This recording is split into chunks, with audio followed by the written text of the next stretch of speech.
चला तर मंडळी, नगरी ठसका या चॅनलवरती आज आपण झणझणीत तर्रीदार बटाटा रस्त्याची भाजी बघणार आहोत।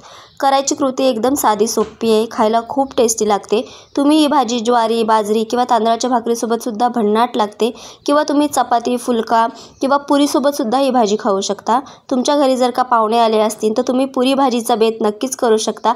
इतकी टेस्टी आणि स्वादिष्ट लागते ही भाजी, तर तुम्ही सुद्धा नक्की ट्राय करून बघा। आणि अजून आपल्या चॅनलला सबस्क्राइब केले नसेल तर चॅनलला सबस्क्राइब करा। व्हिडिओ शेवटपर्यंत बघा म्हणजे तुम्हालाही कळेल की ही भाजी आपल्याला कशा पद्धतीने करायची आहे ते। तर त्यासाठी काय करायचे, ते कढईमध्ये तेल गरम करून घ्यायचं, त्याच्यामध्ये मोहरी घालायची, 5 ते 6 कढीपत्त्याची पानं घालायची, थोडंसं हिंग घालायचं। हिंगाचा फ्लेवर खूप छान लागतो या भाजीला। आता इथे मी एक वाटण घालतीये, तर या वाटणामध्ये मी काय काय घेतलं, आलं, लसूण, खोबरं आणि कोथिंबीर घेतली। आता याची बारीक पेस्ट करून घ्यायची आणि मग ती घालायची। आता हे वाटण छान 1 ते 2 मिनिटापर्यंत आपल्याला तेलामध्ये फ्राय करून घ्यायचं। त्यानंतर त्याच्यामध्ये थोडीशी हळद घालायची, ती सुद्धा तेलामध्ये व्यवस्थित मिक्स करून घ्यायची। आता इथे मी 3 मध्यम साईजचे बटाटे घेतले होते, त्याची साल काढून घ्यायची आणि अशा पद्धतीच्या फोडी करून घ्यायच्या। धुवून घ्यायचा बटाटा, तो घालून घ्यायचा, या सगळ्या मसाल्यासोबत व्यवस्थित मिक्स करून घ्यायचा आणि 5 मिनिटासाठी आपल्याला हे परतून घ्यायचं आहे। व्यवस्थित छान परतून झालं की मग आता याच्यामध्ये आपल्याला सुके मसाले घालून घ्यायचे। तुमच्या घरी जे मसाले अवेलेबल असतील तुम्ही ते मसाले याच्यामध्ये घालू शकता। आता इथे मी 2 चमचे कांदा लसूण मसाला घालते।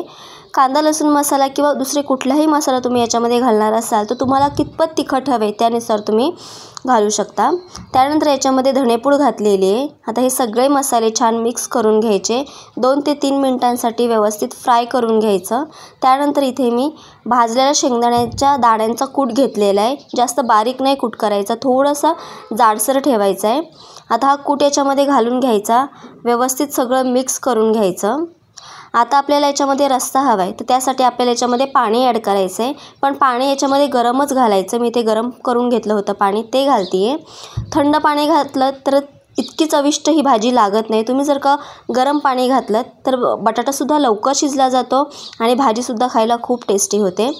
तर आता हे पाणी मला थोडं कमी वाटत होतं, त्याच्यामुळे मी अजून थोडंसं पाणी याच्यामध्ये ॲड करते। आपल्याला रस्सा हवा आहे आणि बटाटासुद्धा पाण्यामध्ये शिजायचा आहे, तर त्यामुळे पाणी तुम्ही तुमच्या अंदाजानुसार घाला की तुम्हाला कितपत भाजी पातळ हवे त्यानुसार।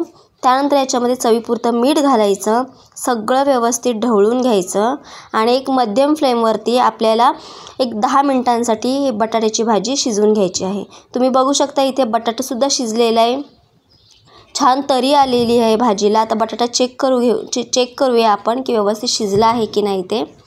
बटाटासुद्धा व्यवस्थित शिजलेला आहे, छान अशी तरी आलेली आहे। आता बारीक चिरलेली कोथिंबीर घालायची आणि गरम गरम सर्व करायची। तर तुम्हीसुद्धा नक्की ट्राय करून बघा आणि व्हिडिओ कसा वाटला हे कमेंटमध्ये सांगा। व्हिडिओ आवडला असेल तर एक लाईक करायला विसरू नका, तुमच्या फ्रेंड्स फॅमिलीसोबत शेअर करा। व्हिडिओ शेवटपर्यंत बघितलात त्यासाठी खूप खूप धन्यवाद।